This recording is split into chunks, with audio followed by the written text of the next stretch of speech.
Hello my dear students, आज मैं आपको अल्कोहल फिनॉल ईथर के जितनी भी नेम रिएक्शंस है बहुत इजी तरीके से 30 सेकंड, मात्र 30 सेकंड में करा दूंगा। अल्कोहल फिनॉल ईथर की सारी रिएक्शंस, नेम रिएक्शंस जो बोर्ड के पॉइंट ऑफ व्यू से इंपॉर्टेंट होती है, यूटीज हो गए, हाफ ईयरली एग्जाम्स हो गए एंड प्री बोर्ड हो गए, सबके पॉइंट ऑफ व्यू से बहुत ही ज्यादा इंपॉर्टेंट रिएक्शंस होती है। तो मैं स्टार्ट करता हूं बिना टाइम वेस्ट किए। देखिए, सबसे पहली है जी आपकी name reaction of alcohol phenol ether में कोलबेज रिएक्शन। क्या है कोलबेज रिएक्शन? कोलबेज रिएक्शन में होता क्या है कि सपोज आपके पास कोई भी फिनॉल है। क्या है जी? फिनॉल बेसिकली कोई भी क्या एक ही होता है कि नॉर्मल फिनॉल ले लिया हमने, बेंजीन के ऊपर OH is phenol, this is phenol. इसमें रिएक्ट कराता हूं सबसे पहले मैं NaOH। तो आपको पता है ये नेगेटिव हो जाएगा, ये पॉजिटिव हो जाएगा, ये पॉजिटिव, ये नेगेटिव। क्लियर? ये और ये एक दूसरे से निकल के -H2O निकल जाता है और ये Na जाके O नेगेटिव पर अटैच हो जाएगा। ये हो जाएगा Na पॉजिटिव बेंजीन के ऊपर O नेगेटिव के साथ। तो इसका नाम हो जाएगा आपका सोडियम फिनॉक्साइड। सोडियम फिनॉक्साइड, ध्यान से देखिएगा, सोडियम फिनॉक्साइड। और सोडियम फिनॉक्साइड का जो ये वाला H है, इस वाले H पे टारगेट होगा किसका? जो हम बाद में डालेंगे उसका नाम है कार्बन डाइऑक्साइड। पहले ये डालेंगे कार्बन डाइऑक्साइड, दूसरा डालेंगे हम NaOH। NaOH कह लीजिए या फिर इसको कह लीजिए आप NaOH डाल दीजिए, या फिर आप डाल दीजिए इसकी जगह पे H3O+ डाल दिया, सपोज ये डाल दिया। तो सबसे पहले फिनॉल के अंदर NaOH डाला तो आपका बना सोडियम फिनॉक्साइड आयन। अब ये जो CO2 है ये टारगेट करेगा कहां पे? CO2 टारगेट करेगा जी आपका इस जगह पे। ये हो जाएगा पॉजिटिव, ये हो जाएगा इस कार्बन पे नेगेटिव। क्लियर? ये पॉजिटिव। अब इन दोनों में से C डबल बॉन्ड हो, कोई सा भी बॉन्ड तोड़ दीजिए। तो सपोज आ गया यहाँ पे नेगेटिव, इस जगह पे आ गया पॉजिटिव, ये वाला बॉन्ड का टूट गया यहाँ पे। क्लियर? अब ये जो है आपका, ये जो H+ है, ये H+ उठ के आ जाएगा इस जगह पे लग जाएगा, और ये जो आपका पॉजिटिव है ये अटैक कर जाएगा कहां पे? इस जगह पे। क्लियर? तो बन गया क्या? O negative Na positive. अगर ये यहां पे लग जाएगा तो मालूम है कैसे दिखेगा जी? ये ध्यान से देखिएगा, ये दिखेगा कुछ इस तरीके से आपको। ये बेंजोइक, ये H जो है CO2 लग जाएगा H के साथ, तो यहाँ पे एसिड का मतलब वो कार्बोक्सिलिक एसिड जनरेट हो जाएगा, कार्बोक्सिलिक एसिड लग जाएगा। अब ये वाली जो चीज है, इसका जो H+ है वो Na को हटा देगा, इसका H+ जो है वो Na को हटा देगा और Na इसके OH के साथ निकल जाएगा, वो हो जाएगा आपका NaOH निकल जाएगा, NaOH, और इसका जो H+ है जाके O के साथ लग जाएगा, तो ये बन जाएगा आपका फिर बेंजीन के ऊपर OH, और इस जगह पे तो क्या लग चुका है? COOH। इसका नाम होता है सैलिसिलिक एसिड। इसका एक और नाम है IUPAC, अगर देखना चाहेंगे आप तो इसका नाम होता है two hydroxy benzoic acid. Two hydroxy benzoic acid, this is what जी? Two hydroxy benzoic acid. ये आपकी है कौन सी? Kolbe's reaction. क्या है? Kolbe's reaction. देखिए क्या लिखा हुआ है? The Kolbe reaction can be classified as a carboxylation, क्योंकि भाई यहाँ पे CO2 ऐड हो रहा है तो कार्बोक्सिलेशन रिएक्शन है। Carboxylation chemical reaction. This reaction occurs when sodium phenoxide, तो ये सोडियम फिनॉक्साइड बना है, ये वाला सोडियम फिनॉक्साइड, क्योंकि वो वाला स्टेप तो कंपलसरी है, is allowed to absorb CO2 and resulting the product is heated at temperature कितने पे? 125 डिग्री पे। यहाँ पे टेम्परेचर डाल देंगे 125 डिग्री सेल्सियस। वैसे एनसीईआरटी के अंदर ये मेंशन नहीं है लेकिन डाल देंगे Celsius. And the pressure of our 100 atm, बहुत ज्यादा प्रेशर पे, यहाँ पे प्रेशर भी क्या होगा? 100 atm। Unstable intermediate is now form. Unstable intermediate जो कि ये है, इसके बाद फिर हाइड्रोलिसिस करेंगे हम, ये वाला सेकंड स्टेप तो हमारा ये हो जाएगा, तो ये बन जाएगा हमारा स्टेबल। क्लियर? और ये जो है हमारा यहाँ पे अनस्टेबल है। क्लियर? इस तरीके से आपको याद रखनी है कौन सी, कोलबेज रिएक्शन। इसके बाद नेक्स्ट है आपकी, देखिए नाम है इसका रीमर-टीमन रिएक्शन। रीमर-टीमन रिएक्शन, इसमें भी क्या होता है, पहला स्टेप सेम ही है। ये फिनॉल है जी आपके पास, इसमें डाला आपने NaOH, तो ये नेगेटिव, ये पॉजिटिव, ये पॉजिटिव हो गया, ये नेगेटिव हो गया, ये और ये एक साथ निकल गए -H2O, ये जाके जुड़ गया किससे, इससे। क्लियर? तो ये हो जाएगा O नेगेटिव Na पॉजिटिव। अब इस पे हम अटैक कराते हैं क्या, इसी वाले को, इस वाले H को भी यहां ध्यान रखिए, फिर से दोबारा इसी वाले H को। क्लियर? इसका नाम है सोडियम फिनॉक्साइड, उस फिनॉल से सोडियम फिनॉक्साइड फिर जनरेट हो गया, जैसे सोडियम फिनॉक्साइड। यहां पे क्लोरोफॉर्म डालेंगे, CCl, ये H डाल दिया यहां पे, Cl, ये इसको अगर ध्यान से देखेंगे तो ये जो है ना, ये पूरा का पूरा CHCl3 है, जिसको हम क्या कहते हैं, क्लोरोफॉर्म कहते हैं। क्या, क्लोरोफॉर्म। क्लियर? इसमें क्लोरोफॉर्म डाला तो इसका एक Cl इसके इस एक H से लेके निकल गया, ठीक है, तो -HCl कह देते हैं। अब ये वाला जो है ये जाके यहां जुड़ गया, तो ये क्या बना, O negative Na positive benzene, और इस जगह से, इससे अगर Cl निकल गया तो क्या बचा, यहां पे जुड़ा है CHCl2। अब इसमें डालेंगे हम क्या, NaOH। अब इसके दो Cl है, इसका एक Cl इसके Na के साथ जाएगा, इसका दूसरा Cl जो है वो H के साथ चला जाएगा, तो इसमें से दोनों Cl गायब हो गए, इसका Na और H गायब हो गया, बचा क्या, O जाके लग जाएगा यहाँ पे, तो ये बन जाएगा आपका क्या, O नेगेटिव Na पॉजिटिव, और उस जगह पे जहां Cl निकल गया, बचा क्या, CH, उस जगह पे लग जाएगा O, जो कहां का है, O ये वाला। क्लियर? अब इस जगह पे हम क्या कर देंगे, हाइड्रोलिसिस, H3O+, क्या कर देंगे, H3O+, तो जो इसका H+ है इसके Na को हटा देगा, इसका Na जो है इसके OH के साथ निकल जाएगा, ये हो जाएगा आपका बेंजीन के ऊपर, ये लग जाएगा और NaOH निकल गया। क्लियर? इसे कहते हैं सैलिसल्डिहाइड। क्या कहते हैं जी, सैलिसल्डिहाइड, जिसका दूसरा नाम क्या होता है, two hydroxy benzaldehyde. This is two hydroxy benzaldehyde. बहुत इजी तरीके से आपको करा रहा हूं, बहुत ही इजी तरीके से, तो ध्यान से देखिए क्वेश्चन को, और क्वेश्चन के जो भी नेम रिएक्शन है ध्यान से देखिए इसको। ये स्टेटमेंट बिल्कुल एज इट इज अगर आपको लिखना है तो बिल्कुल यही चीजें हैं जो मैं नीचे कर रहा हूं, बिल्कुल यही चीजें हैं। इस तरीके से आप बिल्कुल आसानी से समझ सकते हैं कि रीमर-टीमन रिएक्शन क्या होती है। इससे पहले कोलबेज भी इसी तरीके से कराई, बिल्कुल लाइट तरीके से आप समझ जाएंगे कि भाई ये हो क्या रहा है इसके अंदर। क्लियर? ठीक, अब बढ़ते हैं नेक्स्ट पे। देखिए फ्रीज रिएक्शन, बेसिकली ये जो है एक तरह की रीअरेंजमेंट रिएक्शन होती है। Rearrangement reaction, Fries rearrangement is an organic rearrangement reaction in which an aryl ester, benzene के ऊपर एस्टर लगा होगा, बेंजीन के ऊपर ester, is transformed into a hydroxy aryl ketone with the help of Lewis acid। यहाँ पे Lewis acid तो generally यही यूज होता है, AlCl3, इसमें भी यही यूज होगा। लुइस एसिड जो कैटलिस्ट की तरह काम करेगा, एंड एक्वस एसिड जो है HCl, इस तरीके से। ठीक है, तो ये फ्रीज रीअरेंजमेंट रिएक्शन ध्यान से देखिए। ये आपके पास क्या है, फिनाइल एस्टर है, दिख रहा है आपको, ये वाला ग्रुप जो है वो एस्टर है, ये बेंजीन के साथ लगा हुआ है, और ये बेंजीन के साथ लगा इसलिए फिनाइल कह रहे हैं, और इसीलिए इसको क्या कह रहे हैं, यहां पे ये एराइल एस्टर है। कौन सा जी, एराइल एस्टर। अब इसके अंदर क्या होगा, अगर आप इसके अंदर लुइस एसिड और एक्वस HCl डालेंगे तो होगा क्या, इस जगह पे H निकला होता है, इस जगह पे H, क्योंकि इसके रेस्पेक्ट में ये ऑर्थो है और ये पैरा पोजीशन पे, ये ऑर्थो है, ये पैरा पोजीशन है, ऑर्थो और पैरा। आपको पता है यहाँ पे जो जनरेट होगा ऑर्थो और पैरा वाला ही होगा, क्योंकि यहाँ पे इलेक्ट्रॉन चार्ज डेंसिटी ज्यादा होगी इसीलिए। अच्छा, इसका ये वाला जो O है, दो प्रोडक्ट बनेंगे, इसका ये वाला जो O है वो एक बार निकल के यहां लग जाएगा। ठीक है, तो यहां पर इसका O लग के यहां पे क्या हो जाएगा, OH, और ये जो C है ये डायरेक्ट जुड़ जाएगा। देखिए ये बन गया, ये बन गया। इसका जो O है ये O के साथ, H के साथ लग गया, यहाँ पे OH हो गया, और ये जो C है डायरेक्ट यहां लग गया, तो ये बन गया आपका, इसे क्या बोलेंगे,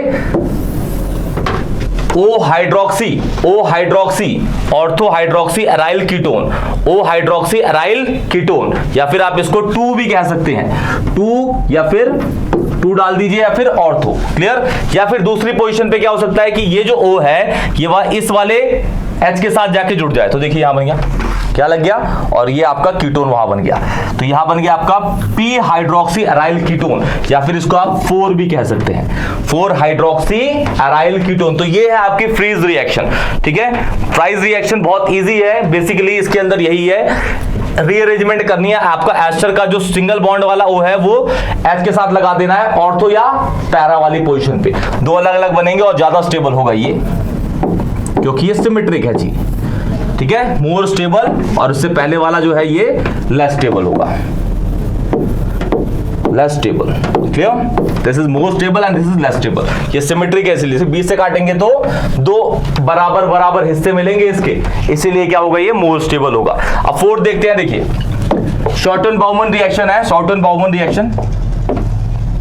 शॉर्टन-बाउमन रिएक्शन में क्या होता है, The Shorten-Baumann reaction is a method to synthesize amide। Amide बनाता है जी, किससे, इन दोनों के मिक्सचर से, एसिड क्लोराइड एंड अमाइन से। क्लियर? तो पहली वाली रिएक्शन ये है। शॉर्टन-बाउमन की एक और रिएक्शन है जो दूसरा आपका बनाता है, वो आपका बना देगा इसके अंदर एस्टर। तो देखिए सबसे पहले ये आपके पास है, सपोज एराइल क्लोराइड है, ये R C double bond O, और यहां पे ये Cl है। क्लियर?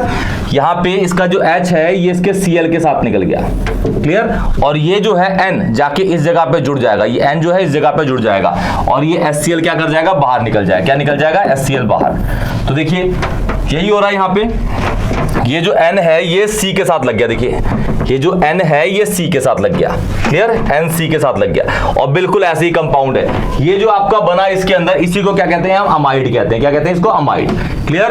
तो शॉर्टन-बाउमन रिएक्शन के अंदर जब आप किसी भी अमाइन को रिएक्ट कराएंगे एसिड क्लोराइड के साथ, तो बनाता है क्या, amide. This is called Schotten Baumann reaction, Schotten Baumann reaction.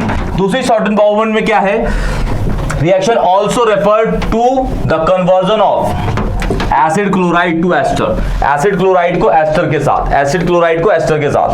किसी भी एसिड क्लोराइड या एसाइल क्लोराइड को अगर आप रिएक्ट करा देंगे किसके साथ, अल्कोहल के साथ, तो इसका जो ये Cl है इसके ये H के साथ निकल जाएगा।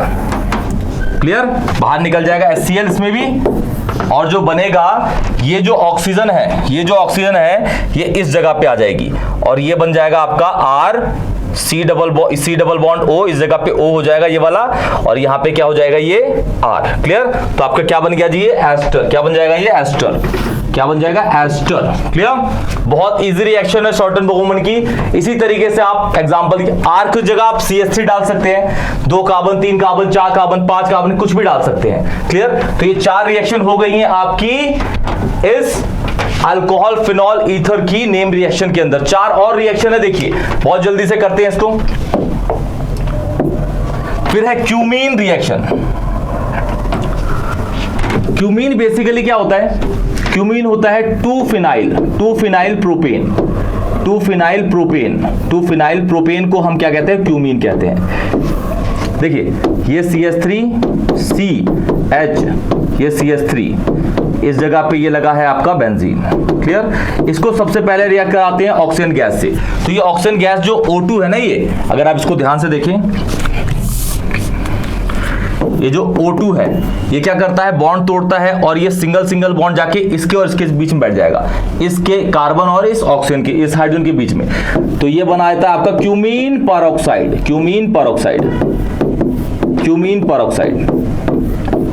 This is cumene peroxide. Clear?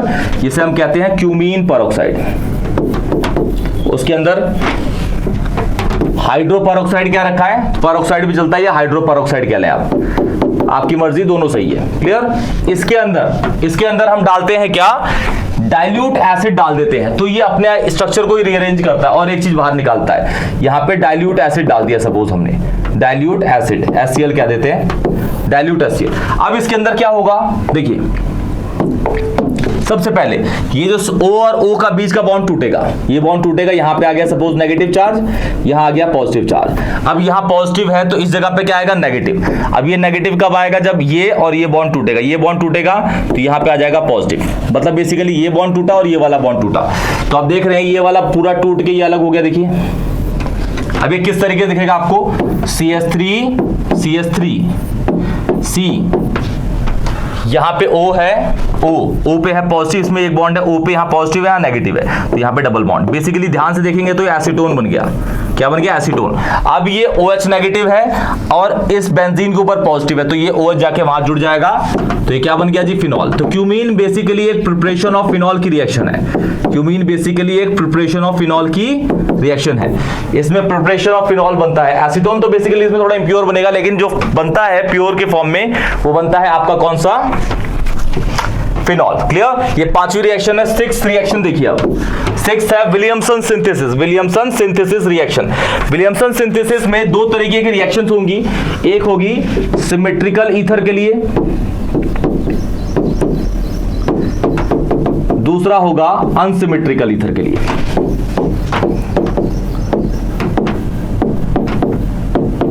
Symmetrical and unsymmetrical ether के लिए करते क्या है, एक लेंगे एल्काइल हैलाइड, सपोज ले लिया CH3Cl। दूसरा, इसके अंदर जितने कार्बन का एल्काइल हैलाइड लिया उतने ही कार्बन का आप सोडियम एल्कोक्साइड लेंगे।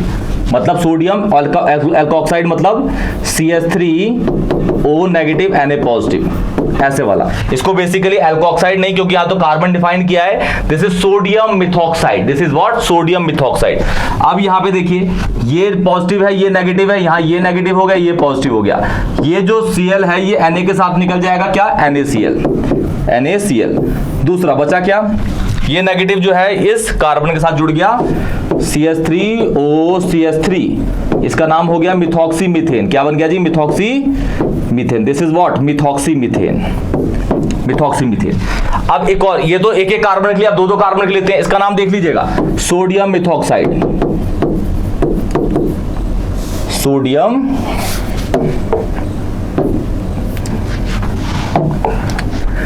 Methoxide, this is sodium methoxide. Clear. अब दो कार्बन का लूंगा, सपोज ये भी दो कार्बन का ले रहा हूं। अब मैं हैलोजन चेंज कर दिया, सपोज यहां Br लगा दिया, प्लस ये हो गया CH3CH2O नेगेटिव Na पॉजिटिव। ये फिर इसके साथ निकल गया, यहां नेगेटिव, ये पॉजिटिव, ये Br नेगेटिव, Na पॉजिटिव। क्या निकल गया जी, ये NaBr प्लस। अब ये जो नेगेटिव है इस कार्बन से जुड़ जाएगा, तो ये बन जाएगा आपका product CH3CH2O CH2 and this is CH3। इसका अगर नाम देखेंगे तो नाम होगा इसका ethoxy ethane. This is ethoxy ethane. Clear, ethoxy ethane. ये सिमेट्रिकल ईथर। जैसे आप सिमेट्रिकल ईथर बना रहे हैं इसके अंदर, तो एल्काइल हैलाइड और सोडियम एल्कोक्साइड, मतलब इसके अंदर मिथॉक्साइड है, तो उसमें नंबर ऑफ कार्बन बराबर ले रहा है। इसमें अनइक्वल ले लीजिए तो बन जाएगा आपका अनसिमेट्रिकल ईथर। जैसे सपोज CH3CH2Br ले लिया यहां पे, plus CH3O negative Na positive, ये ले लिया। तो इसमें दो कार्बन है, इसमें एक कार्बन है, ये और ये निकल गया NaBr की फॉर्म में। तो आपका जो बचा वो बचा CH3CH2O CH3। तो इसका नाम क्या होगा जी, इसका नाम है, ये हो गया आपका मिथॉक्सी और ये हो गया ethane. This is methoxy ethane. आप कर सकते हैं बहुत इजीली, बस आप समझ गए, कर लेंगे आप। सिमेट्रिकल अनसिमेट्रिकल ईथर को आप बहुत इजीली टैकल कर लेंगे और बना लेंगे। Clear. This is called what, Williamson ether की सिंथेसिस, या फिर विलियमसन सिंथेसिस फॉर ईथर, या फिर विलियमसन ईथर सिंथेसिस। ये पूरा का पूरा कंटेंट यही लिखा हुआ है, आप ध्यान से देख लीजिएगा। और जो रिएक्शन मूव करती है वो SN2 पे करती है, याद रखिएगा। SN2 आपने हेलो एल्केन हेलो एरीन में chemical properties of halo alkane के अंदर पक्का पढ़ा होगा। Nucleophilic substitution reaction order 2। Clear. बढ़ते हैं 7th रिएक्शन पे। 7th है आपकी coupling reaction. 7th is coupling. देखिए होता क्या है कि आपके पास बेंजीन डायजोनियम क्लोराइड है,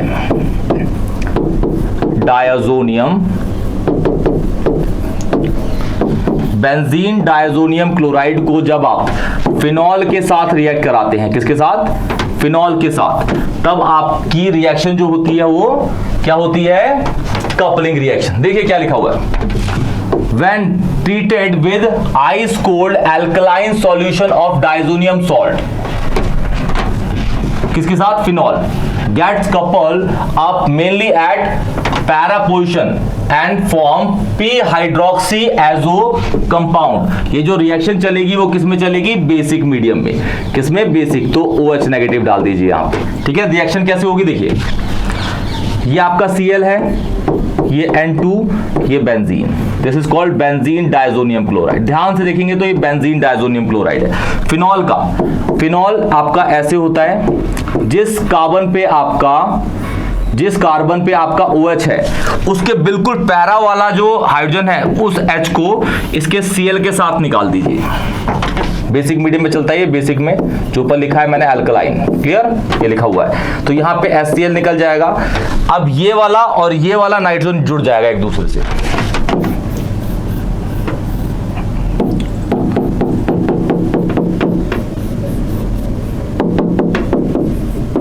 क्लियर, ये clear.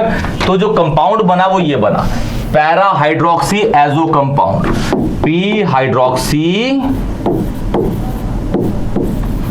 Azo compound, azo compound. This is called coupling reaction, this is called coupling reaction. क्या ये कपलिंग रिएक्शन, क्लियर। नेक्स्ट है देखिए लास्ट आपकी डॉस प्रोसेस। ये ऐसा प्रोसेस है जो आपने पहले भी पढ़ा हुआ है, डॉस प्रोसेस। ये बेसिकली न्यूक्लियोफिलिक सब्स्टिट्यूशन रिएक्शन ही है। क्या होता है, आपके पास क्लोरोबेंजीन है और आपको पता है कि इस कार्बन और इस क्लोरीन के बीच में पार्शियल डबल बॉन्ड कैरेक्टर आएगा क्योंकि इसमें रेजोनेंस होता है। क्या होता है? रेजोनेंस। तो इस कार्बन और इस क्लोरीन के बीच में CCl partial double bond character due to resonance in chlorobenzene के अंदर। तो इसमें हम डालते हैं क्या? Aqueous KOH। अब भाई एक्वस KOH डाला हमने इसके अंदर, क्या डाला? Aqueous KOH। तो पानी डाला तो, और ये तो KOH आपका बेस है, बेस एक तरह का इलेक्ट्रोलाइट होता है, पानी डालते ही वो आयंस में टूट जाएगा, K+ और OH नेगेटिव। तो यहाँ K+ हो गया, this is OH negative, clear. और इन दोनों के बीच में यहाँ C है, यहाँ Cl है। तो ये नॉर्मली आप डालेंगे ना तो न्यूक्लियोफिलिक सब्स्टिट्यूशन रिएक्शन नहीं होगी, तो इसमें स्पेशल डालते हैं क्या? हीट डालेंगे। यहाँ पे पार्शियल डबल बॉन्ड कैरेक्टर है ड्यू टू रेजोनेंस, लिखा है ना, CCl बॉन्ड, C और Cl के बीच में पार्शियल डबल बॉन्ड कैरेक्टर होगा due to resonance in chlorobenzene. तो यहाँ पे क्या डालना पड़ेगा? हीट की, ये पार्शियल डबल बॉन्ड कैरेक्टर को तोड़ेगा और यहाँ पे नेगेटिव आएगा, यहाँ पॉजिटिव आएगा। ये जो Cl है ये K के साथ निकल जाएगा, KCl, और जो OH है वो जाके Cl की पोजीशन पे बैठ जाएगा। तो क्या बन गया जी? फिनॉल। यही है आपका Dow's process, this is phenol वो क्लोरोबेंजीन से। यही जी है क्या आपका डॉस प्रोसेस। किसके लिए? Chlorobenzene to phenol. Aryl halide when heated with aqueous solution of sodium hydroxide. इसकी जगह पे यहाँ पे सोडियम हाइड्रोक्साइड क्या रखा है, हमने ले लिया ये, तो ये लीजिए या फिर ये। अगर NaOH लेंगे तो आपका निकलेगा NaCl, और KOH लेंगे तो KCl, NaOH के लेंगे तो आपका ये निकलेगा, और KOH लेंगे तो KCl, क्लियर, वो आयराइज हो जाएगा, ठीक है। अंडर इतने टेम्परेचर इतने प्रेशर पे the halogen atom is replaced by the hydroxyl group to form phenol. तो ये है आपकी डॉस प्रोसेस है। अल्कोहल फिनॉल ईथर चैप्टर के अंदर इतनी ही आपकी नेम रिएक्शन है, बहुत इजीली मैंने आपको पढ़ा दिया। अगर इसमें किसी में भी डाउट हो तो कमेंट सेक्शन बताइए, वीडियो को लाइक करिए, चैनल को सब्सक्राइब करिए, चैनल को जरूर सब्सक्राइब करिए, क्लियर। तो तब तक के लिए टेक केयर।